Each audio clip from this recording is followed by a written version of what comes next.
сьогодні я вам розповім страшну історію під назвою «Стук у двері». Я живу в невеличкому селі, яке специфічне по тому, що воно розташоване як доміно, яке враз у раз готове впасти. І ще це село специфічне по тому, що, наприклад, якщо з самого останнього будинку села почується хоч невеличкий звук, то цей звук переходить до самого першого будинку, і цей звук чутно дуже добре. Уже заходить сонце, і всі лягають спати пораніше, тому що у цьому селі дуже багато роботи. А чим раніше почнеш спати, чим раніше прокинешся. А чим раніше прокинешся, чим більше роботи зробиш. І чим краще будеш жити. Коли всі вже полягали спати, вночі почувся з самого першого будинку стук у двері. Спочатку це був звичайний стук.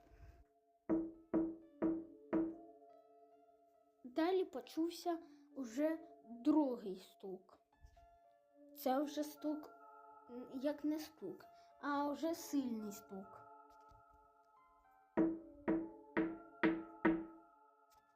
Далі почувся третій стук, тільки це вже був не стук, а удари кулаком по двері. А далі, через 10 секунд, почувся вже не стук, а тарабанення кулаком по дверям. І від такої сили двері просто вилетіли. І почувся крик, сповнений жаху і болі. Ніхто не намилився подивитися, що сталося в першому будинку. Зранку всі зібралися в перший будинок і побачили жахливу картину. В першому будинку лежало роздерте тіло без голови.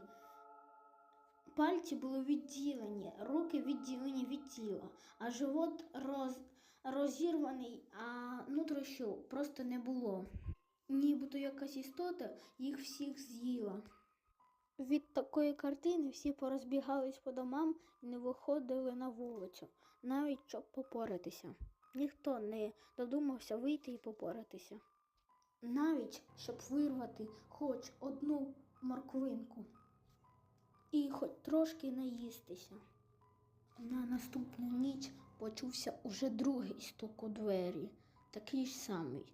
Спочатку звичайний, далі вже нібито попереджувальні стуки, нібито сильні стуки, а далі вже стуки кулаком по двері, а далі тарабанення по дверям кулаками, і двері просто вилітають, і чується такий ж самий крик, сповнений жаху і болі. Зранку всі люди знов позбиралися в другому будинку і побачили таку ж саму неймовірно страшну картину. Тільки на цей раз голова була, тільки роздерта на шматки. Шкіри в тієї людини не було, кісток і крові, органи були. Люди зрозуміли закономірність вбивства людей. Спочатку був перший будинок, зараз другий, далі третій, четвертий, п'ятий і так до останнього будинку села. І всі помруть. Навколо села був ліс, з якого, напевно, приходила ця істота, яка вбивала людей. Так що всі зібралися в третьому будинку і чекали, поки з лісу вийде ця істота і зайде в третій будинок. І тоді всі думали, що зможуть розібратися з цією істотою. Вночі всі позбиралися в третьому будинку і повключали таке світло, яке просто не дає заснути. І заснути тут просто не можна. Заснути не заснути ще допомагала атмосфера, яка свідчила про те, що якщо ти заснеш, тебе вб'є цей монстр. Десь у 3-й годині ночі в двері села, у двері 3-го будинку почувся стук. Спочатку звичайний, далі вже стук сильний, як і тоді. Далі вже стук кулаком, а потім тарабанення по дверям, і двері просто вилітають і прибивають мене до стіни. Я вже хотів вилазити з-під дверей, як побачивши цього монстра, мені зовсім перехотілося. Тому що двері – це був мій останній шанс на спасіння. Я під ними був нібито схований. І монстр міг просто мене там не знайти. Монстр був заввишки в 4 метра і гнувся, як плюшова іграшка дитини. Оки монстра були білі, без очних яблук, але по ньому було видно, що він все бачить. Рот у нього був дуже великий, як 10 ротів людини, і був викривлений у неприродну усмішку. Зуби цього монстра були як канцелярські ножі, тільки ще гостріші і міцніші. Замість язика у нього був другий рот, як у чужого. Руки були завдовжки в метр, як у звичайної людини, тільки на руках не було ногтів. Замість ногтів були гострі пальці. Права рука була набагато довша за ліву. І, напевно, набагато сильніша за ліву. Ноги були завдовжку в 2 метри, але і були як звичайної людини, тільки гнулися, як пінопласт, який не ламається. На горлі в цієї істоти також були зуби, і горло було дуже товсте. Не пройшло й секунди, як ця істота взяла 2 людей і відкусила їм голови.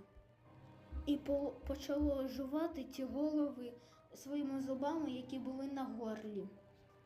Далі ця істота просто засмоктала ці бідолашні тіла в свій шлунок, як макарони.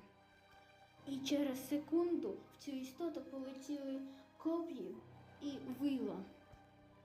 Вся зброя, яка була в селян. Вся зброя встромилася цій істоті в груди. А істота нібито не відчула і струснулася, і вся зброя порозліталася по кутам 3-го будинку.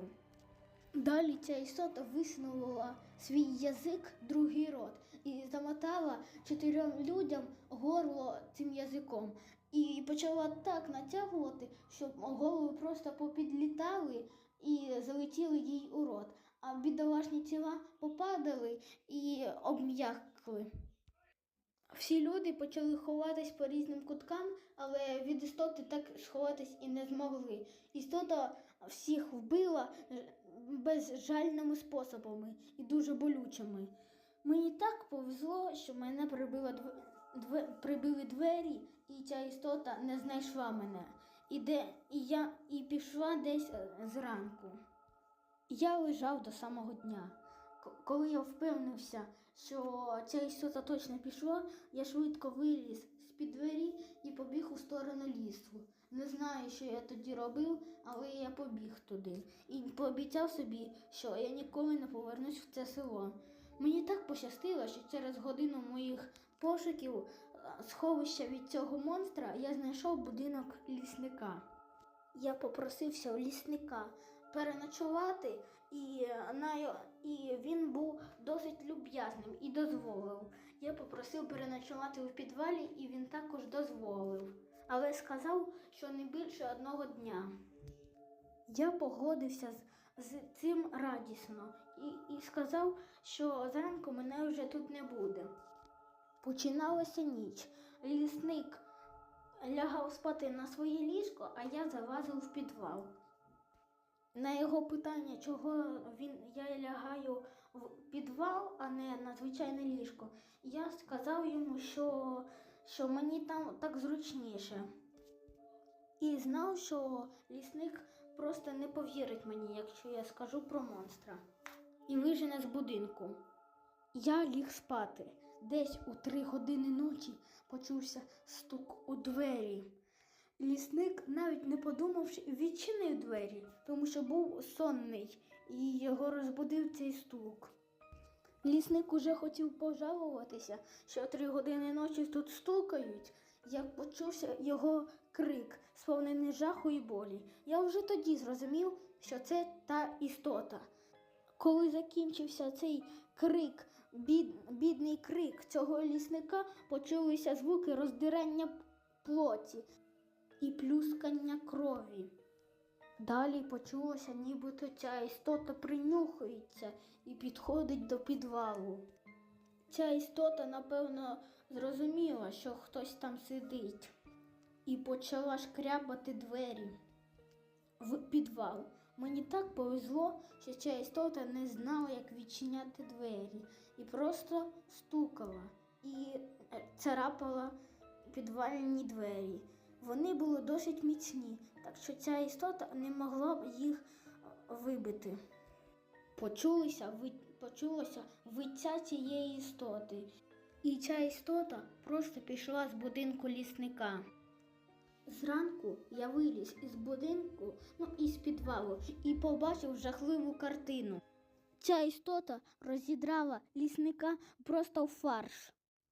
І тільки очні яблука цього лісника нагадували, що це була людина, а не фарш.